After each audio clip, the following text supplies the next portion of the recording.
Now let's take a closer look at a story that's important not just in the IT world, but for the world in general.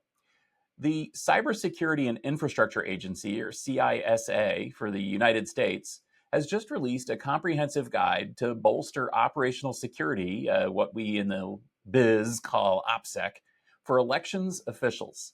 This guide aims to enhance the security of election infrastructure by offering detailed strategies for identifying and mitigating potential risks within the election context.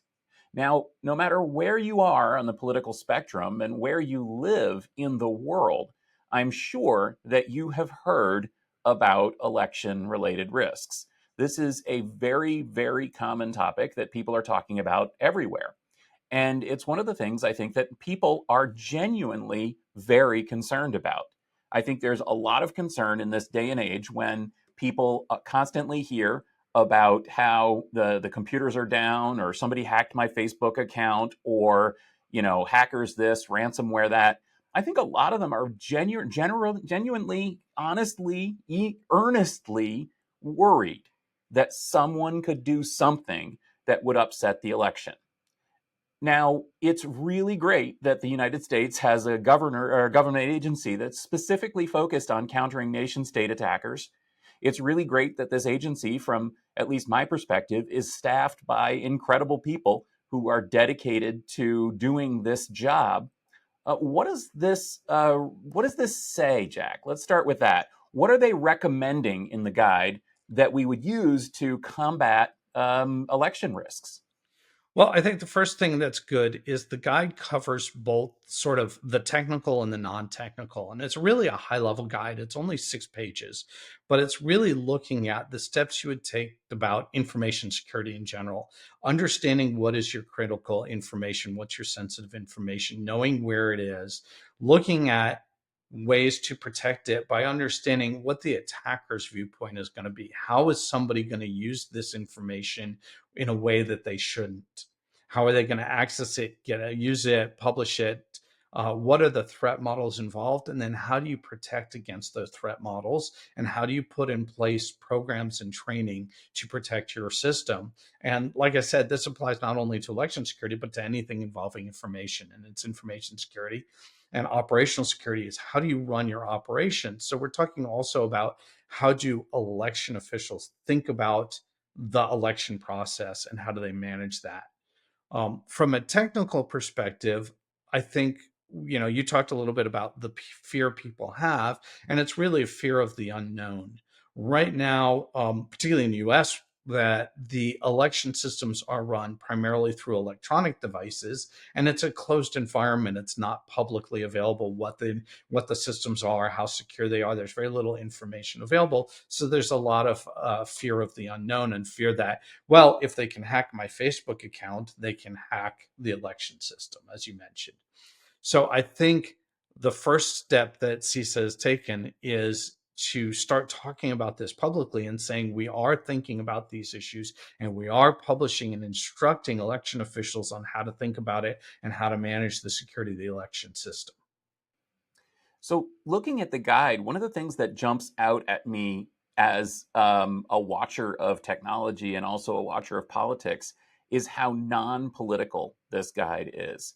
Now, you might remember that the first director of CISA was that Chris Krebs, not Brian Krebs. They're not related. They have the same name. They're both in security. But anyway, yeah, Chris Krebs, he got fired because he added information to the CISA's website, counteracting myths about election interference that rubbed some politicians the wrong way. And so from the same agency that saw the head get fired for getting involved in a, let's say, political firestorm, we have a completely apolitical and frankly non-controversial guide to OPSEC. The principles that are spelled out here are the same principles, as you said, Jack, the same principles that a OPSEC consultant would give an enterprise tech company. They would basically say, here's what you need to do to protect yourself. You need to think about people, operations. You need to think about cybersecurity, about physical security. And you need to dive in to, and this is the important point in my point, you have to dive into what is realistic and what is really likely to be attacked, not what the greatest worries or the fear mongering is. So instead of thinking about what could theoretically go wrong that would push something in one way or another, you have to think about what is an adversary really going to do. And there are real risks here. And I think that that's the thing that we all have to be cognizant of. There are risks when you're using information systems generally. There's risks to election interference. And a lot of them are happening regularly and are being thwarted regularly by the same kind of things that we use in the enterprise. I'm sure that if there was open logins or things like that, they would get attacked like crazy if they weren't closed up. And I hope that they are closed up. Another thing that strikes me about election security, though, is when you're talking about who's running these elections, in many cases, these are not, in fact, probably most cases, these are not IT people. These are not people familiar with the world of OPSEC, and they don't even know where to start when it comes to security. In fact, they're probably as scared as anyone about cybersecurity and attackers and so on. So it's really nice that there's a very simple, easy, straightforward guide that lays out the best practices from this field and says, hey guys, here's where to start. Look at these things. Do you think that this is going to make a difference, Jack? I do, and I think I was going to bring up the fact that these people are non-technical, and in fact, they are more scared than you or I or most people because they know that if anything happens untoward, if a machine fails, a power failure, that the microscope is going to be on them, and they're going to be, all the heat, all the pressure is coming right on them, right? But because they're non-technical, I hope that the CISA is planning on going the next step and really getting down to looking at very specific technical recommendations, right? There's only a few different ballot tabulation machines available. There's only a few different ways of running the elections, and it would be really great if the people who are the experts in cybersecurity could put together a more comprehensive, more technical, detailed guide that really says when you're using this type of thing, these are the things you really need to be care of, right? Where you have to, I mean, even simple stuff like understanding and controlling thumb drive access or user logins and passwords and resetting passwords and all of the standard stuff that we as IT people and as cybersecurity folks do as standard practice. It's ingrained, it's second nature. We don't even think about it anymore.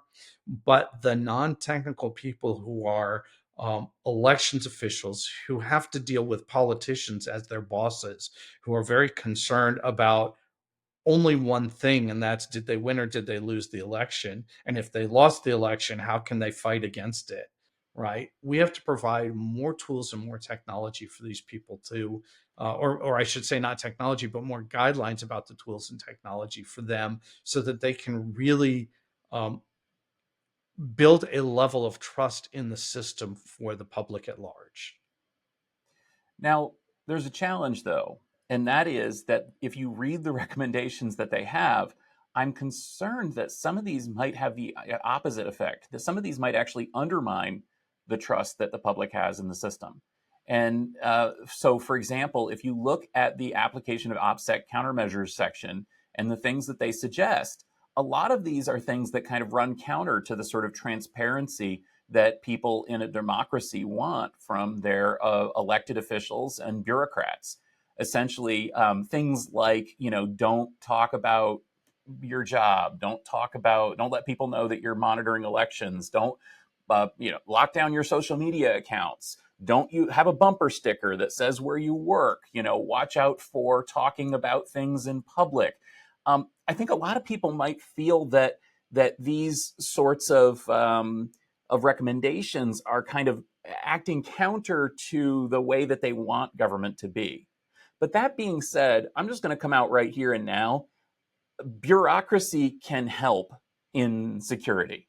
Essentially, having a whole bunch of people whose job is big and boring and designed to kind of move the monster forward actually does help resist some of the challenges of information security. Because, as you know, I mean, a lot a lot of these hacks and so on are based on people not doing things that they really ought to have done. If you look in the enterprise, it's people who didn't change their password, or took home a device that they weren't supposed to have, or whatever. Well, a lot of that can be mitigated through, bureaucracy. Basically, if you've got to sign forms and get permissions and go through all this rigmarole to do things, well, then maybe you're not going to do those things and you're not going to put this stuff at risk.